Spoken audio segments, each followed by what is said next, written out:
খ্যাতি, গ্ল্যামার, বিশ্বজুড়ে কোটি কোটি ভক্তের ভালোবাসা আর কানায় কানায় পূর্ণ স্টেডিয়ামের চিৎকার। বাইরে থেকে দেখলে মনে হয় বিটিএস সদস্যদের জীবনে হয়তো কোনো দুঃখ নেই, নেই কোনো ক্লান্তি। কিন্তু এই আলোকোজ্জ্বল মঞ্চের আড়ালে যখন ক্যামেরা বন্ধ হয়ে যায়, তখন সেই মানুষগুলো আসলে কেমন থাকে? তারা কি ভেতরে ভেতরে একজন সাধারণ মানুষ হওয়ার স্বপ্ন দেখে? বিটিএস মেম্বাররা সম্প্রতি রিলিজ করেছে তাদের নতুন গান নরমাল। এখন কথা হচ্ছে, এটি কি স্রেফ একটা জনপ্রিয় গান, নাকি খ্যাতির শীর্ষে থাকা 7 জন তরুণের মনের লুকানো লড়াইয়ের এক সত্য স্বীকারোক্তি? তো আজকের ভিডিওতে আমরা নরমাল গানটির প্রতিটা লাইনের আড়ালে থাকা মনস্তাত্ত্বিক ব্যাখ্যা তুলে ধরবো। আমার বিশ্বাস, তুমি যদি এই ভিডিওটা শেষ পর্যন্ত দেখো, তাহলে তুমিও এই গানটিকে একটা নতুন দৃষ্টিকোণ থেকে দেখতে শুরু করবে। তাহলে চলো শুরু করা যাক। So hello my dear army friends, welcome to my channel K-pop Bangtan BD. তো ভিডিও শুরুতেই আমাদের বুঝতে হবে গানটির নাম কেন নরমাল বা সাধারণ রাখা হলো। আসলে আমরা সাধারণ মানুষরা প্রায় ভাবি যদি তারকা হতে পারতাম, কিন্তু একজন বিশ্ববিখ্যাত তারকার কাছে সাধারণ জীবনটাই সবচেয়ে বড় বিলাসিতা। কারণ তারা চাইলেও সাধারণ মানুষের মতো নিরিবিলিতে হাঁটাহাঁটি করা, স্বাধীনভাবে নিজের ভালো লাগা খারাপ লাগা প্রকাশ করা বা ব্যক্তিগত জীবন কাটানো তাদের জন্য প্রায় অসম্ভব। আর বিটিএসরা এই গানটিতে মূলত বোঝাতে চেয়েছে তারা মঞ্চের উপর সুপারস্টার হতে পারে, কিন্তু চামড়ার নিচে তারাও রক্ত মাংসের মানুষ। তাদেরও মন খারাপ হয়, তারাও ক্লান্ত হয়। আর এই কথাটা কিছু আর্মিরা বুঝতেই চায় না। তাদের ভুল হোক, ভালো হোক, খারাপ হোক, অমনি তা নিয়ে ভুরি ভুরি রিলস সোশ্যাল মিডিয়াতে তোলপাড় শুরু করে দেয়। তারা কেন এটা করলো, তারা কেন এটা করলো না, তারা কেন এসব করবে, এইসব নিয়ে রিলস বানিয়ে সোশ্যাল মিডিয়াতে একদম তোলপাড় শুরু করে দেয়। অথচ তারা এটাই বোঝার চেষ্টা করে না তাদেরও একটা মন আছে, তাদের ভালো লাগা খারাপ লাগা আছে। যাই হোক, চলো এবার গানের লিরিক্সে যাওয়া যাক। গানটির প্রথম অংশের লিরিক্সে বলা হয়েছে, "Can't receive me, got me going through the same thing with the things we try",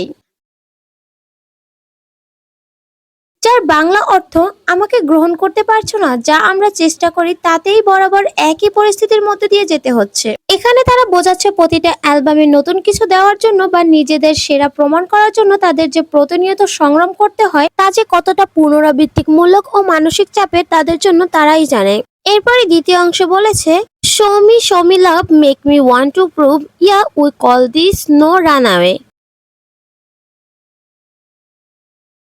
যার অর্থ, আমাকে ভালোবাসা দেখাও, আমাকে কিছু প্রমাণ করার তাগিদ দাও, হ্যাঁ আমরা এটাকে বলি পালিয়ে না যাওয়া। আর এই লাইন দ্বারা তারা বোঝাতে চেয়েছে আর্মিদের ভালোবাসাই তাদের সামনে এগিয়ে যাওয়ার প্রেরণা দেয়, কিন্তু একই সাথে ভালোবাসার মান বজায় রাখার জন্য প্রতিনিয়ত নিজেকে সেরা প্রমাণের যে তাগিদ, তা থেকে তারা চাইলেও পালিয়ে যেতে পারে না। মানে এই লাইনটা দ্বারা ওরা যে কতটা কষ্ট প্রকাশ করছে, সেটা যদি তুমি একজন রিয়েল আর্মি হও আর ওদেরকে সত্যি মন থেকে ভালোবাসো, তাহলেই তোমার বোঝা সম্ভব। মানে তারা আমাদের ভালোবাসা ধরে রাখার জন্য প্রতিনিয়ত এতটাই চেষ্টা করে, আর সেই চেষ্টা একটু এদিক ওদিক হলে শুরু হয়ে যায় ট্রোল। তো যাই হোক, এবারে দেখি গানটার তৃতীয় অংশ দ্বারা আমাদের কি বোঝাতে চেয়েছে। তৃতীয় অংশের গানের লাইনটা হলো, "Suicide of the coin and they both ain't true. Is it difference for me? Is it difference for you?" আর এই লাইনের অর্থ হলো, একটি মুদ্রার দুটো পিঠ, আর এর কোনোটাই পুরোপুরি সত্যি নয়। এটা কি আমার জন্য আলাদা, নাকি তোমার জন্য একই? গানের এই লাইনটিতে তারা এক অসাধারণ ধর্ষণের কথা তুলে ধরেছে, যা এই গানটার মূল ভিত্তি। তো এই লাইনটা দ্বারা তারা কি বোঝাতে চেয়েছে সেটা আগে বুঝে নেই। একটি মুদ্রার যেমন দুটি পাশ থাকে, আচ্ছা মুদ্রা কি সেটা বলছি, আমাদের যে 5 টাকা 2 টাকার কয়েন আছে না, ওটাকে মুদ্রা বলে। যাই হোক, একটি মুদ্রার যেমন দুটি পাশ থাকে, বিটিএস সদস্যদের জীবনেও দুটি সত্তা কাজ করে। এক, মঞ্চের বিটিএস, যাদের পুরো পৃথিবী চেনে, যারা নিখুঁত ও অপরাজয়। আর 2 নাম্বার, ব্যক্তিগত জীবনের তরুণরা, যারা সাধারণ মানুষের মতো ভুল করে বা হতাশায় ভোগে। বিটিএস মেম্বাররা বলছে এই 2 রূপে তারা কোনোটাই সম্পূর্ণ পরিচয় নয়। তারা পৃথিবীর কাছে যা আর অন্তরে যা অনুভব করে, এই দুটির মাঝে এক বিশাল দ্বিধা তৈরি হয়। মানে এখানে তারা এই কষ্টটাই বোঝাতে চাইছে, তারা পুরো পৃথিবীর কাছে যতটা নিখুঁত আর পারফেক্ট দেখায়, সেটা প্রতিনিয়ত ধরে রাখতে রাখতে তারা ক্লান্ত হয়ে যায়। তারাও চায় সাধারণ মানুষের মতো শান্তিতে একটু চলতে, কিন্তু কিছু টক্সিক ফ্যানদের জন্য সেটা আর হয়ে ওঠে না। আর তখনও কিন্তু অনেকেই সুসাইড পথটাই বেছে নেয়, মানসিক যন্ত্রণা কষ্ট সহ্য না করতে পেরে নিজের জীবনটাই দিয়ে দেয়। তো দেখি এর পরের লিরিক্স দ্বারা বিটিএস মেম্বাররা কি বোঝাতে চেয়েছে। তো এই শেষ অংশের লিরিক্সটা হচ্ছে, "You think that I was built to hurt, Still now I understand the truth. Some pain don't heal if everything just happy that ain't real.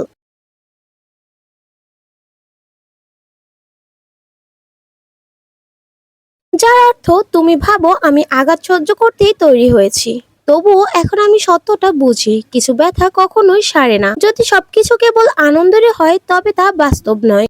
মানে এখানে বিটিএস মেম্বাররা খোলাখুলি বলে দিয়েছে সবকিছু যদি তোমার আনন্দেরই হয় তবে কিন্তু সেটা বাস্তব নয়। বাস্তবতা সবসময় দুঃখ, কষ্ট, বেদনা আর হাসি সবকিছু মিলিয়েই হয়। তারা এই লাইনটাতে বোঝাতে চেয়েছে বাহিরের মানুষ মনে করে তারকারা সব সমালোচনা আর আঘাত সহ্য করতে অভ্যস্ত, তবে কিন্তু এরকমটা নয়।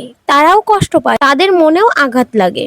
আর কিছু আঘাত এমন হয় যেটা কখনোই শেষ হয় না, কখনোই মুছে যায় না। এবং জীবনে কেবল সুখী থাকবে এই ধারণাটা সম্পূর্ণ কাল্পনিক। মানে আমরা ভাবি বিটিএস মেম্বারদের দেখে তারা কি সুন্দর গান গায়, কত সুন্দর লাইফ লিড করে, তাদের না জানি কত শান্তি, কত সুখ। আসলে বাস্তবতাটা এমন নয়, তাদেরও কষ্ট আছে, দুঃখ আছে।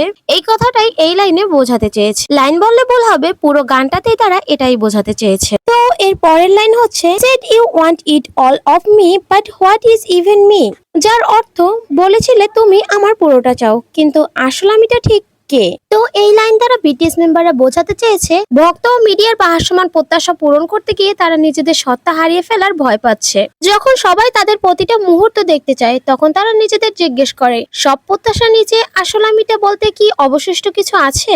তো গানের শেষ ভাগে এসে বিটিএস মেম্বাররা সুর এবং লিরিক্স এর মাধ্যমে এক ধরনের আত্মলব্ধি ফুটিয়ে তুলেছেন। তো গানের শেষ লাইনটা ছিল What I got to do now we call this no more. Yeah, now we know. যার বাংলা অর্থ এখন আমার কি করা উচিত, আমরা আর এটাকে টানবো না। হ্যাঁ, এখন আমরা বুঝতে পেরেছি। আসলে এই নর্মাল গানটি দ্বারা বিটিএস মেম্বাররা আমাদের একটা গুরুত্বপূর্ণ বার্তা দেয়। জীবনে নিখুঁত হওয়া জরুরি নয়, নিজেকে হারিয়ে ফেলাও স্বাভাবিক। বিটিএস এই গানের মাধ্যমে তাদের দুর্বলতাগুলোকে বিশ্বের সামনে নির্দ্বিধায় তুলে ধরেছে। এটি স্রেফ একটা মিউজিক ট্র্যাক নয়, এটি মানসিক স্বাস্থ্যের এক গভীর বার্তা। আসলে আমরা বিটিএস আর্মিরা মুখে বলি ওদেরকে ভালোবাসি, কিন্তু বাস্তবে কি ওদের একটু শান্তিতে নিঃশ্বাস নিতে দেই? বিটিএস এর কোন সদস্য কার সাথে দেখা করলো, কার সাথে প্রেম করলো, কিংবা কার সাথে ঘুরলো, এই নিয়ে সোশ্যাল মিডিয়ায় আমরা হাজার হাজার ফ্যানমেড রিলস বানাই, এডিট করি আর তিলকে তাল বানিয়ে তুলকালাম কাণ্ড বাঁধাই। জেনির সাথে বিয়ের ডেটিং গুজব থেকে শুরু করে কোনো মেম্বারের ব্যক্তিগত জীবনে ছোট কিছু ঘটলেই পুরো ইন্টারনেট জুড়ে শুরু হয়ে যায় তুমুল তর্ক বিতর্ক আর বাড়তি কৌতূহল।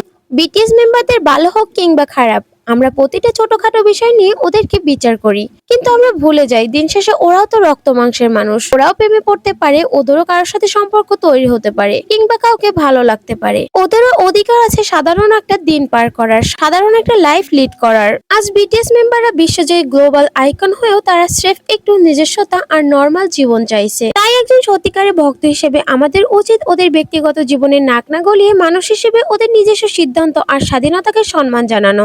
কারণ শত কোটি টাকার সাফল্য বা ট্রফির চেয়েও ওদের একটু শান্তিতে বাঁচতে পারাটা আর মানসিক শান্তিটা অনেক বেশি জরুরি। তাই প্লিজ, সত্যি যদি ওদেরকে ভালোবেসে থাকো তাহলে ওদেরকে একটু শান্তিতে বাঁচতে দাও। এই নর্মাল গানটাকে শুধু একটা গান ভেবো না, এটা হচ্ছে ওদের মনের গভীরে লুকিয়ে থাকা সেই কথাগুলোই এই গানটাতে তুলে ধরেছে। তো এইটা ছিল নর্মাল গানের লিরিক্স সম্পূর্ণ ব্যাখ্যা। এবারে কমেন্ট বক্সে জানিয়ে যাও তোমার কাছে গানটির বাংলা অর্থ ও ব্যাখ্যা কেমন লেগেছে, আর লিরিক্স এর কোন লাইনটা তোমাকে সবচেয়ে বেশি স্পর্শ করেছে। আর হ্যাঁ, যদি ভিডিওটা ভালো লাগে তাহলে অবশ্যই ভিডিওটাতে একটা লাইক দিয়ে চ্যানেলটা সাবস্ক্রাইব করে দিও। আজকের মতো আল্লাহ হাফেজ।